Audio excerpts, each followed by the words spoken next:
कहानियों की इस श्रृंखला में आप सुन रहे हैं खुशवंत सिंह की कहानियाँ। आज की कहानी मंडला की मेम साहब। जॉन डायसन पहाड़ी की चोटी पर पहुंचकर उतरा और चारों तरफ घूमकर देखा।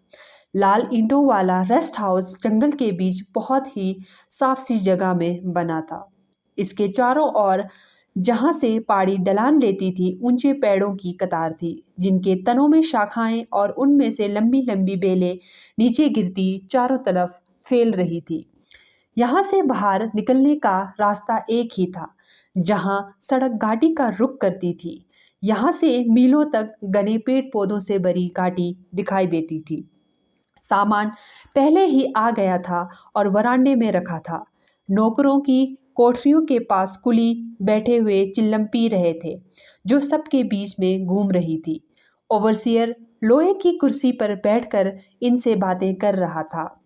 नौकरों की कोठरियों में जब हुक्का पार्टी खत्म हुई और ओवरसियर डायसन से मिलने के लिए आगे बढ़ा।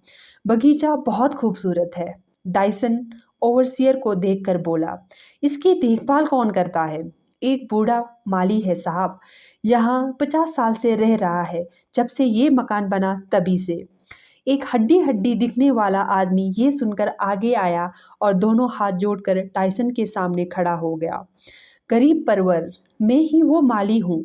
15 साल का था तभी से यहाँ काम कर रहा हूँ। जीन मेम साहब मुझे यहाँ लेकर आई थी और अब मैं 60 साल का हूँ। जीन मेम साहब यहीं गुजरी और मैं भी यहीं मरूंगा। जीन मेम साहब, ये कॉटन की बीवी तो नहीं थी? डायसन ने ओवरसियर की तरफ मुड़कर पूछा। नो सर, इनके बारे में कोई नहीं जानता। वो समाज सेविका थी या शायद टीचर या मिशनरी या या ऐसी ही कुछ। उन्होंने ये बंगला बनवाया और यहाँ बच्चों का स्कूल खोला और फिर अचानक उनकी मौत हो गई। कोई उनके बारे में कुछ नहीं जानता। फिर सरकार ने ये इमारत ले ली और इसमें वन विभाग का रेस्ट हाउस बना दिया। इस बातचीत में कुलियों की आवाज़ से बाधा पड़ी, जो पालकियों में मिसेस डायसन और उनकी बेटी जेनिफर को बिठाकर ऊपर ला रहे थे। डायसन ने उनकी तरफ हाथ हिलाते हुए कहा, ओल्ड मिशन स्कूल है ये, जगह बुरी नहीं लगती। परिवार ने घूम घूम घूम कर निरीक्षण किया। डूबते सूरज की लालिमा से सारा मकान, आगे पीछे का मैदान, फूलों की क्यारियां, जंगल के पेड़ और उनकी शाखाएं तथा बेलें जगमगा रही थी। चारों तरफ शांति थी। दूर घाटी में बहते झरनों की आवाज से शांति में वृद्धि ही हो रही थी। कुली और ओवरसियर सूरज डूबने से पहले घाटी में अपने गांव के लिए उतर गए। डायसन परिवार ने रहने का इंतजाम करना शुरू कर दिया। बेरे हरिकेन की लालटेन जलाने, डिनर की मेज लगाने और पलंगों पर मच्छरदानियां खड़ी करने में लग गए। मिसेस डायसन और जेनिफर कमरों में जाकर काम का निरीक्षण करने लगी। डायसन वरांडे में पड़ी बेत की आराम कुर्सी पर आराम से लेटकर पाइप जलाने लगा और स्कॉच लाने का हुक्म दिया। वो धीरे धीरे डूबते हुए सूरज की बदलती हुई रोशनी देखता रहा, जो आग की लाली में मॉनसून के बादलों में फैलकर पहले चमकते सुनहरे, फिर तंबाई लाल, गुलाबी, सफ़ेद और अंत में गहरे भूरे रंग से बदलती गई। रोशनी के रात के अंधेरे में लुप्त होते ही जंगल में चारों तरफ जैसे एक चीखती स्तब्धता और शांति छा गई। चिड़ियां अपने घोंसलों में जाकर सोने लगी और कुछ ही मिनटों में गुप्त अंधकार छा गया। अब जंगल में दूसरे किस्म की आवाज़ें, मेंढकों, सियारों और लक्कड़बग्गों की मिलीजुली पुकारें सुनाई देने लगी।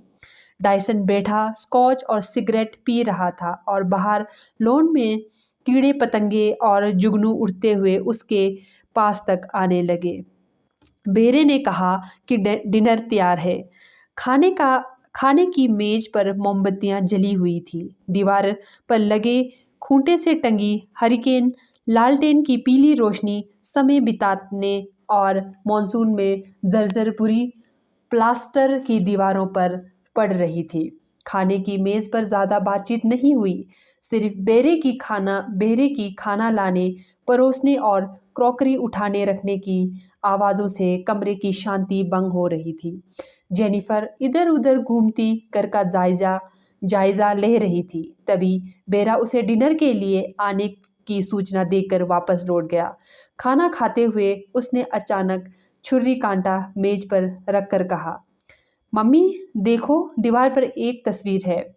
मिसेस डायसन ने चौंक कर उधर नजर डाली। दीवार पर लगी सफेदी पर ऊपर से गिरने वाले बारिश के पानी से लकीरें पड़ गई थी, जिन पर लैंप से पड़ने वाली झिलमिलाती रोशनी के कारण तरह तरह के चेहरे बन बिगड़ रहे थे। जेनिफर मिसेस डायसन ने झपट कर कहा, मुझे डराना बंद करो और चुपचाप खाना खाओ। इसके बाद सब शांति से खाते पीते रहे। कॉफ़ी आई तो जेनिफर सोने के लिए चली गई। मिसेस डायसन ने फिर दीवार पर नज़र डाली। अब वहाँ कुछ नहीं था। जॉन, मुझे ये जगह पसंद नहीं है। तुम थक गई हो, जाकर आराम कर लो। मिसेस डायसन सोने चली गई। थोड़ी देर बाद उनके पति भी आकर लेट गए और बड़ी जल्द खर्राटे लेने लगे। मिसेस डायसन को नींद नहीं आ रही थी। उन्होंने अपने तकिए मसहरी के बांस के सहारे रख दिए और उन पर भौहें टिकाकर बाहर बगीचे की तरफ देखने लगी। चंद्रमा नहीं निकला था, लेकिन आसमान साफ था और ऊपर तारे छिटके हुए थे। लॉन के पार जंगल था जो घनी काली दीवार की तरफ चारों ओर खड़ा था। मेंढक और कीट मकोड़ों की आवाज़ें, कभी कभी किसी पक्षी की चीख, लकड़बग्घों की आवाज़ और सियारों के गूं गूं वातावरण में फैल रही थी। इन्हें सुनकर मिसेस डायसन के माथे पर ठंडा पसीना आ जाता। कई घंटे बाद पीला सा चांद आसमान में निकला और जंगल के पार से लॉन में हल्की रोशनी फैलने लगी। लॉन में लगी घास पर ओस की छोटी छोटी बूंदें चमकने लगी। मिसेस डायसन ने स्तब्धता के एहसास को दबाने के लिए बाहर निकलकर घूमने का विचार किया। उनके नंगे पैरों को नीचे उगी घास ठंडी और गीली लग रही थी। वो आगे बढ़ते हुए अपने पैरों से घास पर पड़ते हुए निशानों को देखती जा रही थी। उन्होंने अपना सिर झटका, जैसे उस पर रखा हुआ बोझ हटा रही हो, और कई बार गहरी सांस ली। इससे उन्हें ताजगी महसूस हुई। कहीं कुछ गड़बड़ नहीं था और डर की कोई बात नहीं थी। मिसेस डायसन लॉन में आगे पीछे कुछ मिनट तक टहलती रही। स्वस्थ होकर उन्होंने बिस्तर पर लौटने का विचार किया। वरांडे की तरफ बढ़ी और अचानक रुक गई। उनके आगे के लॉन पर पैरों के निशान दिखाई दे रहे थे। वहां से वे निशान सूखी जमीन तक गए थे और जंगल में पहुंचकर लुप्त हो गए थे। मार्गरेट डायसन के पैरों में कमजोरी सी महसूस हुई, बुखार चढ़ता हुआ लगा और वो जमीन पर गिर पड़ी। जब उनकी चेतना जागी, सवेरा हो रहा था। चारों तरफ चिड़ियों के चहचहाना शुरू कर दिया था। वे धीरे धीरे घिसट घिसट कर अपने बिस्तर तक जा पहुंची। जब बेरा चाय लाया, सूरज की रोशनी वरांडे में फैली हुई थी। डायसन ने नाश्ता किया और बाहर जाने को निकला। लॉन के दूसरे सिरे पर कुली और ओवरसियर उसका इंतजार कर रहे थे। शाम को वो सूरज ढलने से पहले लौट आया। उसने हस्की और सोडा का ऑर्डर किया और फैला कर बैठ गया और जूते के फीते खोलने लगा।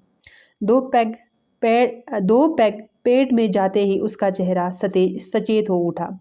आज डिनर में क्या है? करी चिकन लगता है। मुझे तो भूख लगी है। जंगल की हवा परेशान करती है। सब लोग शांति से डिनर करने लगे। डायसन को खाना अच्छा लग रहा था। सियार लॉन पार करके डाइनिंग रूम के दरवाजे तक आ पहुंचा और वहां से उसने गुर्राना शुरू किया। मिसेस डायसन के कांटे उसके हाथ से गिर पड़े। पति कुछ कहते इससे पहले ही वो बोली, जॉन, मुझे पसंद नहीं है ये जगह। तुम बेकार परेशान हो रही हो। आखिर सियार ही है ये। मैं कई सियार यहाँ मारूंगा। वे तुम्हें बिल्कुल परेशान नहीं करेंगे। फिक्र की कोई ज़रूरत नहीं है। कल रात नींद तो अच्छी आई ना? मिसेस डायसन हाँ बोली। मम्मी, मैंने तुम्हें बाहर टहलते हुए देखा, जेनिफर ने बीच में कहा। तुम पुडिंग ख़त्म करो और सोने जाओ, मिसेस डायसन ने कहा। लेकिन मैंने आपको देखा था मम्मी, आप सफ़ेद गाउन पहनी थी और आपने मेरी मसहरी खोलकर मुझे देखा कि मैं सो रही हूँ या नहीं, और मैंने आंखें बंद कर ली। मैंने देखा था तुम्हें। मिसेस डायसन का चेहरा पीला पड़ गया। जेनिफर, बेकार बात मत करो और सोने जाओ। और मेरे पास कोई सफ़ेद गाउन नहीं है, ये तुम जानती हो। यह कहकर वे उठी और उसके पति उसके साथ ही हो लिए। तो तुम्हारी नींद पूरी नहीं हुई? मैं तो सो ही नहीं सकी। लेकिन जॉन, मेरे पास ना सफ़ेद गाउन है और ना ही मैंने जेनिफर को की मसरी से झांका। ठीक है, ये फजूल बातें हैं। तुम पुडिंग खाओ और जाकर सो जाओ। मैं बंदूक उठाता हूँ और एक आध सियार मार कर लाता हूँ। जेनिफर, तुम्हें सियार की फर का कोट चाहिए? टाइसन ने हंसते हुए पूछा। नहीं, मुझे पसंद नहीं है सियार वियार। टाइसन ने बंदूक उठाई, उसमें गोलियां भरी और अपने बिस्तर के पास दीवार में के सहारे टिका ली। फिर पाइप जलाकर पीने लगा और तब तक बातें करता रहा जब तक सोने का समय ना हो गया। फिर पत्नी से बोला, अगर सियार की आवाज़ सुनाई दे तो मुझे जगा देना, ठीक है? कुछ ही मिनट में टाइसन को नींद आ गई। जेनिफर भी सो गई, लेकिन मिसेस टाइसन मसरी के भीतर से बाहर आंखें गड़ाए पेड़ों में से बनी दीवार और उसके पार फैले जंगल को देख रही थी। बाहर के धुंधले में सफ़ेद रंग का गाउन पहने एक औरत की छाया उभरी। उसके बाल दो पट्टियों में बंधे थे जो दोनों कंधों पर गिर रही थी। उसकी शक्ल तो साफ नजर नहीं आ रही थी, लेकिन उसकी आंखों की चमक मनुष्य जैसे नहीं थी। मिसेस डायसन का शरीर ठंडा पड़ गया और वो बहुत डर गई। उन्होंने चीखने की कोशिश की, लेकिन मुंह से आवाज़ नहीं निकली। जॉन डायसन खर्राटे भरता रहा। वो प्रेत शरीर बरामदे की तरफ आने लगा और उसकी नज़र मिसेस डायसन पर थी। जब वो लॉन के बीच में पहुंचा, तब एक सियार दौड़ता हुआ आया और उसके सामने दो पैरों पर खड़ा हो गया। उसने अपना सर उठाया और जोर से चीखने लगा, और भी बहुत से सियार उनके साथ चीखने लगे। मिसेस डायसन के गले की आवाज़ लौट आई और उन्होंने भी चीख चीख मारी। जॉन डायसन चौंक कर उठा और बंदूक उठाने को लपका, लेकिन वो निशाना साधा तब तक सारे सियार इधर उधर भाग गए। टाइसन ने अपनी सारी गोलियां एक ही सियार को पर दाग दी, लेकिन वो भी भाग गया। सुअर निकल गया, टाइसन बुनबुनाया। दूसरे दिन टाइसन परिवार बहुत परेशान था। माफ़ करना डियर, मैंने कल रात तुम्हें डरा दिया, पति ने कहा। आज इन सियारों से निपटना ही है। जॉन, तुमने और कुछ नहीं देखा? और क्या, सफ़ेद कपड़ों में एक औरत। जब तुमने बंदूक चलाई वो हमारी तरफ आ रही थी। बकवास मत करो, सियार ही था मेरे सामने। तुम अपने ऊपर काबू करना सीखो। लेकिन जॉन, तुम्हें मुझ पर यकीन करना होगा। पिछली रात मैंने घास पर उसके पैरों के निशान देखे थे। मिसेस डायसन ये कहकर रुकी और फिर खड़ी होकर बोली, आओ तुम्हें दिखाऊं। वे डायसन को लॉन में ले गई, जो अभी तक ओस से सफ़ेद था और उगते हुए सूरज की रोशनी से चमक रहा था। उस पर पैरों के निशान साफ दिखाई दे रहे थे। डायसन उसके पीछे चलता हुआ सफ़ेद मैदान तक पहुंचा। यहाँ बीच में एक कब्र थी, पुरानी टूटी फूटी कब्र, जिस पर ना कोई पत्थर था और ना कुछ लिखा था। इसके चारों तरफ काई जमा हो गई थी और इसके बीच कई जगह कंटीले पौधे उग रहे थे। डायसन ये देखकर हिल उठा, लेकिन उसने अपनी आवाज़ नहीं बदली। इसके बारे में क्या कहा जाए, समझ में नहीं आता। धीरे से उसने कहा, अब जब ओवरसियर आया तो उसने उसे दफ्तर को में आने को कहा और वहां पहुंचकर कमरे का दरवाज़ा भीतर से बंद कर लिया। सुंदरलाल, इस मकान के बारे में क्या जानते हो? ज़्यादा नहीं सर, ओवरसियर हकलाने लगा। यहाँ के गांव में बहुत सी कहानियाँ सुनी है। यहाँ के गांव में बहुत सी कहानियाँ सुनी जाती है और अंधविश्वास लोग उन्हें सच मान लेते हैं। ये घर सालों से खाली पड़ा है और भारत सरकार ने इस पर कब्जा पा लिया है। तब भी अफसर लोग यहाँ ठहरने से इनकार करते हैं, लेकिन माली यहाँ हमेशा रहा है और वो खुश भी नज़र आता है। माली को बुलाओ। सुंदरलाल माली को ले आया। साहब, घर के बारे में जानना चाहते हैं? जो भी जानते हो बता दो। गरीब परिवार, माली कहने लगा। ये घर जीन मैम साहब ने बनवाया था, जो मंडला से आई थी। उन्होंने यहाँ बच्चों का स्कूल खोला। ये सरकारी ज़मीन थी और कई साल की मुकदमेबाजी के बाद सरकार जीत गई और घर पर उसका कब्जा हो गया। जीन मैम साहब का क्या हुआ? टाइसन ने प्रश्न किया। साहब, इसी मकान में उनकी मौत हुई। सरकार ने इस पर कब्जा कर लिया तो उन्होंने स्कूल बंद कर लिया। फिर वो बीमार पड़ गई। बरसात में वो बाहर घूमा फिरा करती थी, इसलिए उन्हें मलेरिया हो गया, बार बार हुआ। उनका मुस्लिम बेहरा रियाज और मैं ही उनके पास थे। हम साहब लोगों को बताने नीचे मंडला गए, लेकिन उन्हें वहाँ पे कोई नहीं जानता था। हमने उन्हें जंगल में गाड़ दिया। रियाज मंडला चला गया और वहाँ बेरे का काम करने लगा। मैंने सरकारी नौकरी ले ली। उसकी मौत के बाद इस घर में कितने लोग रहे? कोई नहीं साहब, कोई नहीं रहा। अफसर आते हैं और चले जाते हैं। लोगों ने में अफवाह फैला रखी है कि जीन मेम साहब इसे शाप दे गई है, लेकिन मैं यहाँ 50 साल से रह रहा हूँ, मुझे कुछ नहीं हुआ। टाइसन ने दोनों को छुट्टी दे दी और पत्नी के पास चला गया। तभी ओवरसियर और माली से बात की तभी अभी ओवरसियर और माली से बात की। उन्होंने लापरवाही दिखाते हुए घोषणा की, बहुत सी फिजूल सी बातें हैं, यहाँ कोई नहीं रहना चाहता, बस माली ही 50 साल से रह रहा है। खैर, मैं तो यहीं रहूंगा और भूतनी को ठिकाने लगाऊंगा। उस रात डायसन ने फिर बंदूक में गोलियां भरी और उसे खुला छोड़ दिया। डिनर करके कई कप ब्लैक कॉफ़ी पीकर बिस्तर के बगल में हरिकेन लैंप रखवाया और एक अलमारी में वुड प्लेग मैगजीन के कुछ पन्ने पुराने अंक मिले, उन पर नज़र डालने लगा। रोशनी और इस जानकारी के कारण कि पति जाग रहे हैं, मिसेस डायसन तकिए पर सिर रखते ही गहरी नींद में सो गई। डायसन कुछ देर तक पाइप पीता और अखबार पढ़ता, फिर उसने लालटेन की लो कम की और फिर पाइप पीता रहा। आज की रात पिछली रात दोनों रातों से ज़्यादा अंधेरी थी। ऊपर बादल छाए थे जिसमें बारिश होने की आशंका थी। आधी रात बीतने के कुछ समय बाद बिजली चमकी, गड़गड़ाहट हुई और तेज बारिश होने लगी। धुआंधार बारिश जैसी इन प्रदेशों में होती है। हवा में हल्की ठंडक पैदा हुई जो वरांडा पार करके मसहरी तक आने लगी। मिसेस डायसन और बेटी जेनिफर इस शोर शराबे में भी आराम से सोते रहे।